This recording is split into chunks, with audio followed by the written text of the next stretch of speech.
ছোটোবেলাকার কিছু দৃশ্য। দেখুন সেই পুকুর ছেঁকেছে আর কি, যেটা বীজ তেল দিয়েছে বলা যেতে পারে। সেক্টর 5 অর্থাৎ মহিষবাথানের পিছনে যে ঝিল, সেই ঝিল ছেঁকা হয়েছে। ঠিক এই বয়সে আমরাও এইভাবে মাছ ধরার কাজে আমরা ছিলাম। বিশেষ করে ছানাতলাতে যে শম্ভু দত্তের পুকুর ছিল, আমি অনেকবারই ধরেছি এইভাবে জল ছেঁকার পর।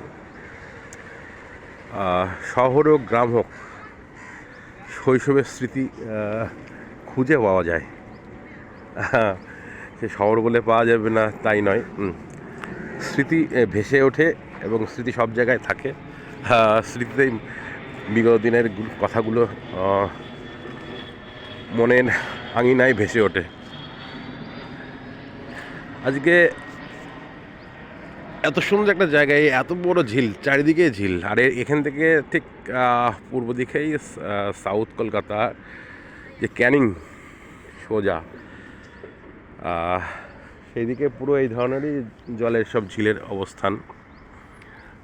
শৈশবের এই যে কাদা মেখে মাছ ধরার অনেকবারই ধরেছি, পেয়েছি, এবং ধরতে গিয়ে মাছের বদলে সাপ উঠেছিল, ভয়ে পালিয়ে এসেছি। ছোটোবেলার কাজে বন্ধুদের নিয়ে ধরতাম, বিশেষ করে সুশীল মাছ ধরার মাস্টার ছিল।